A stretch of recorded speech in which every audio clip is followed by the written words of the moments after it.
नबी दी गल होवे, वाह वाह, जेड़ी गल विच नबी दी गल होवे उस गल दी बड़ी गल हुंदी। क्या बात जेड़ी है। गल विच नबी दी गल होवे उस गल दी बड़ी गल हुंदी। जेड़ी पाक कुरान दे विच आवे गल हक दी बड़ी अटल हुंदी। जेड़ी पाक कुरान दे विच आवे गल हक दी बड़ी अटल हुंदी। एक एक हरफ दरूद सलामती दा पिछे इस दे रहमत दी छल हुंदी। एक एक हरफ दरूद सलामती दा पिछे इस दे रहमत दी छल हुंदी। जेड़ा पढ़दा दरूद जमील चिश्ती रहमत रब दी है ओदे वल। जेड़ा पढ़दा दरूद जमील चिश्ती रहमत रब दी है ओदे वल हुंदी। कमली वाले दी जदों मैं नात कहना मेरा पाक ख्याल दरूद पढ़दा। सुभान अल्लाह। कमली वाले दी जदों मैं नात कहना मेरा पाक ख्याल दरूद पढ़दा। दरूद अदलो मुहम्मद दी जात उत्ते माजी मुस्तकबिल हाल दरूद पढ़दा। दरूद अदलो मुहम्मद दी जात उत्ते माजी मुस्तकबिल हाल दरूद पढ़दा। सद लेंदे मदीने हजूर ओनू जेड़ा इश्क दे नाल दरूद पढ़दा। सद लेंदे मदीने हजूर ओनू जेड़ा इश्क दे नाल दरूद पढ़दा। रब दा पाक कुरान जमील कहंदा है अल्लाह जल्ला जलाल दरूद पढ़दा। रब दा पाक कुरान जमील कहंदा है अल्लाह जल्ला जलाल दरूद पढ़दा। अली अल्लाह दा काबा भी अली दा है। बेशक काबा अली दा आप तवाफ करदा। जितने अल्लाह ने अली नू इल्म सारे अली अदल ते अली इंसाफ करदा। अली अल्लाह दे दुश्मन नू नहीं छड़दा। अली अपने दुश्मन नू माफ करदा। हरदम अली दा जिक्र जमील कर दूं जिक्र अली दा दिलां नू साफ करदा। अली दा जिक्र जमील कर दूं जिक्र अली दा दिलां नू साफ करदा।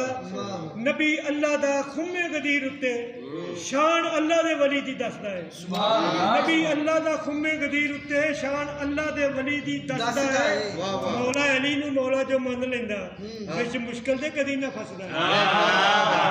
मौला अली नू मौला जो मन लेंदा विच मुश्किल ते कदी ना फसदा है। मुनकर भजदा अली दा नाम सुन के जिवें कां गलेरे तो नसदा। अली दा नाम सुन के जिवें कां गलेले तो नसदा है। क्यों ना अली दा जिक्र जमील करिए जिक्र अली दा दिलां विच वसदा है। जिक्र अली दा दिलां विच वसदा है। बड़ी कीमती दसा मैं गल तेनू जावें जिथे भी इस नू नाल लै जा बूहे बूहे ते ठोकरां खाण नालों इको अली दा मन के दर पै जा। बूहे बूहे ते ठोकरां खाण नालों इको अली दा मन के दर पै जा। आण वालियां नस्लां दा भला होसी आण वालियां नस्लां दा भला होसी बूहा छड्डना नहीं हक सच कह जा। आने वालियां नस्लां दा भला होसी बूहा छड्डना नहीं हक सच कह जा। आवे मुश्किल जे पेश जमील तेनू अली अली करके ओदे घर पे आवे मुश्किल जे पेश तेनू अली अली करके ओदे घर पे जा। शेर आखे जद अली दी शान अंदर सुने आशिकां ने वाह वाह करके। शेर आखे जद अली दी शान अंदर सुने आशिकां ने वाह वाह करके। नाम अली करीम दा आशिकां दे ठंड सीने विच पा गया हा करके। नाम अली करीम दा आशिकां दे ठंड सीने विच पा गया हा करके। जिन्ना नबी दे वीर नाल वैर रखिया और टुट के दुनिया तो अमल तबाह करके। हैदरी पाक जमील चिश्ती लग्या मुनकर दे सीने विच ठा कर। माशाअल्लाह माशाअल्लाह।